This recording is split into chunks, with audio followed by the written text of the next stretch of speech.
The silent snow comes down, white and weightless. Snowfall makes no noise, falls as forgetting falls, flake after flake. These words of Miguel de Unamuno help me to understand my experience this past Friday when the snow fell. I felt divided in two. One part understood instinctively that it was a time to get out of my head and into my senses and the present moment. Get outside and roll around in some of that white sticky stuff. Have a snowball fight. Make snowman. Play. Or play in a different sense. Let the snowfall do what it did to the poet, evoke imagination. Snow as sky flowers. Snow as pale lilies from the clouds. Or let the snow do this. Let it trigger Buddha nature or Christ consciousness. Let it invoke silence and holiness and peace. That was one part of me. But the other part, that part, was all head stuff. The present moment was abandoned, and I was launched into loops of mental chatter, worry that we were going to see Snowpocalypse Part 2. Pulling up the French for you, the bad French too. Part 2. Resentment towards the hour it took to travel just 3 miles, and the insane things that all the other drivers were doing. All the judgy things coming out of my mouth. I'm so glad you guys weren't in the back seat. I'm just so glad.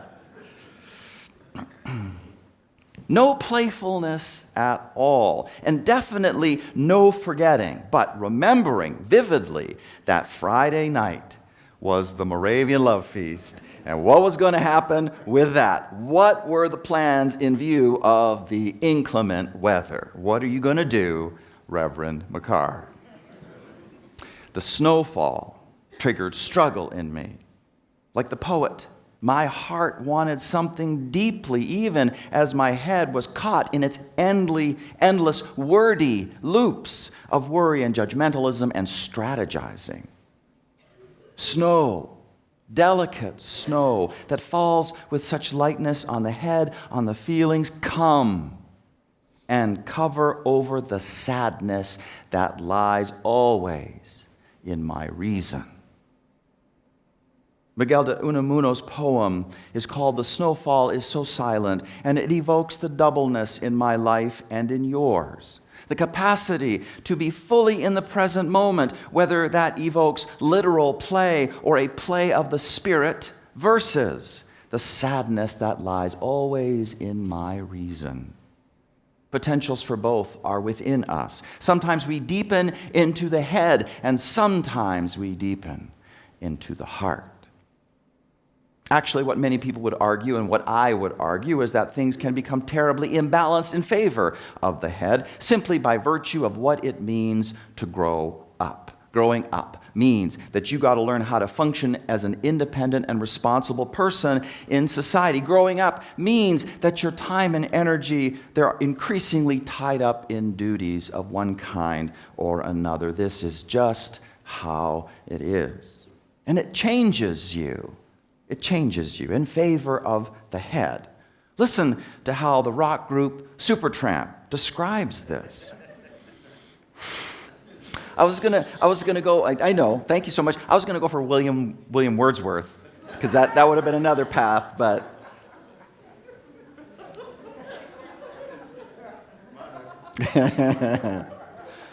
when I was young, it seemed that life was so wonderful, a miracle. It was beautiful, magical. All the trees, all the birds in the trees, well, they'd be singing so happily, joyfully, playfully, watching me. But then they sent me away. Can you hear the song in your head? Then they sent me away to teach me how to be sensible, logical, responsible, practical. And then they showed me a world where I could be so dependable, clinical, intellectual, cynical. There are times when all the world's asleep, the questions run too deep for such a simple man. Won't you please tell me what I have learned? I know it sounds absurd, but please tell me who I am. How many of you, feeling the crush of trying to make enough money to survive, trying to find enough time to do everything that needs to be done, how many of you have ever said something similar? I know it sounds absurd, but please tell me who I am. Because head and heart have grown estranged. Reason grows sad because it has lost touch with the heart. In some people, the loss is so great that they don't even know about it, or they just don't care. The dirty little secret of religiosity in America is that there are so many people for whom spiritual interest, thinking about ultimate questions, is minimal, says Mark Silk, professor of religion and public life in Trinity College in Hartford, Connecticut. Perhaps you have heard of the nuns, the N-O-N-E-S, right?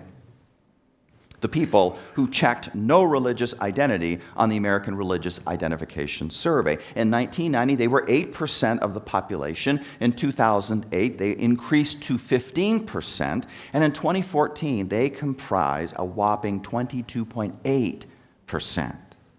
But what you most need to know is about a subset of the nuns, which is called the so whats. These are the folks who said they believe nothing in particular and just don't care about matters of the Spirit. I pray for myself and for all of us. Snow, delicate snow, come and cover over the sadness that lies always in my reason. At least help create a better balance in our lives so that we never forget that playfulness and peace is also a potential for us. For some people, that prayer comes true in a way that's more blizzard than gentle snowfall. That is how it happened for Dr. Jill Bolte Taylor. New York Times writer Leslie Kaufman does a great job summarizing the basic story, amplifying what we heard a moment ago. Jill Bolte Taylor, a neuroscientist working at Harvard's Brain Research Center, when she experienced nirvana, but she did it by having a stroke. December 10th, 1996. Dr. Taylor, then 37, woke up in her apartment near Boston with a piercing pain behind her eye. A blood vessel in her brain had popped. Within minutes, her left lobe, the source of ego, analysis, judgment, and context, began to fail her. Oddly, it felt great. The incessant chatter that normally filled her mind, it disappeared. Her everyday worries about a brother with schizophrenia and her high-powered job untethered themselves from her and slid away. And her perceptions changed too. She could see the atoms and molecules making up her body blended with the space around her. The whole world and the creatures in it were all part of the same magnificent field of shimmering energy. She says, my perception of physical boundaries was no longer limited to where my skin met the air. After experiencing intense pain, she said, her body disconnected from her mind. I felt like a genie liberated from a bottle. She wrote in her book, her biography, My Stroke of Insight. The energy of my spirit seemed to flow like a great whale gliding through a sea of silent euphoria. While her spirit soared, her body struggled to live. She had a clot the size of a golf ball in her head, and without the use of her left hemisphere, she lost basic analytical functions like her ability to speak, ability to understand numbers or letters, or even at first to recognize her mother. A friend took her to the hospital, surgery, and then 8 years of recovery followed. Today, as we heard, she is a new person, one who she says can step into the consciousness of my right hemisphere and do that on command, and in so doing, be one with all that is. To her, it is not faith, but science. She brings a deep personal understanding to something she long studied, that the two lobes of the brain have very different personalities. Generally, the left brain gives us context, ego, time, logic. The right brain gives us creativity and empathy. For most English speakers, the left brain, which processes language, is dominant.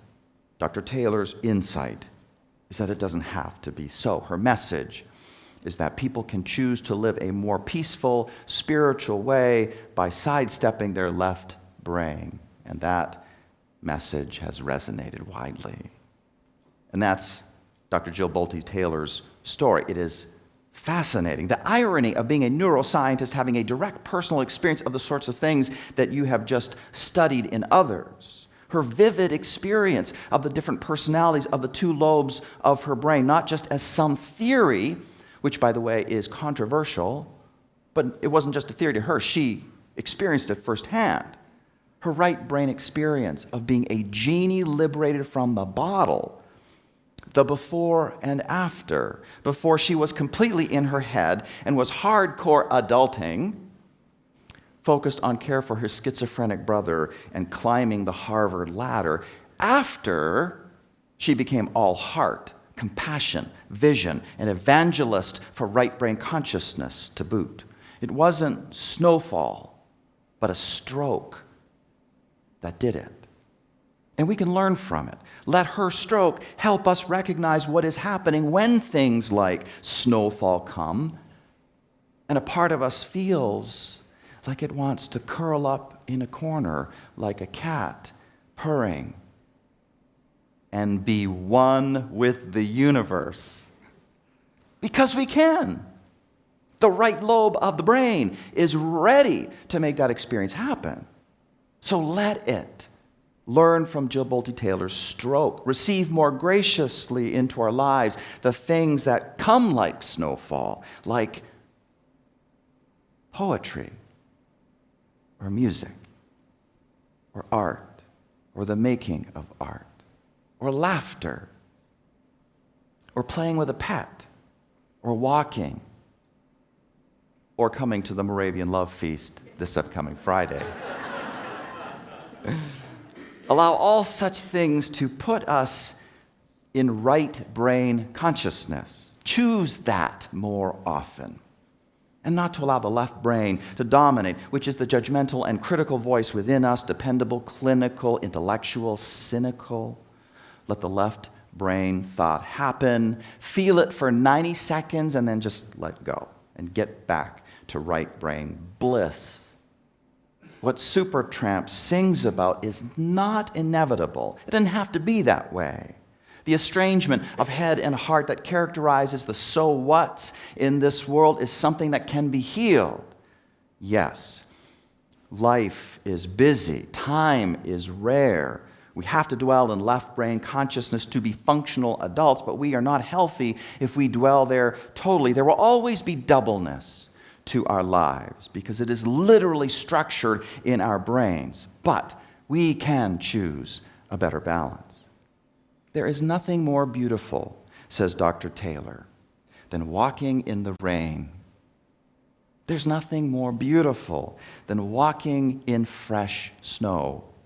There's nothing more beautiful than slipping on the ice and falling on your butt. It's like, whoa! And you were laying there with the air knocked out of you. And you think that that is so cool. If I were dead, I wouldn't be able to have this experience. It's all good. That is what she says, and she is right.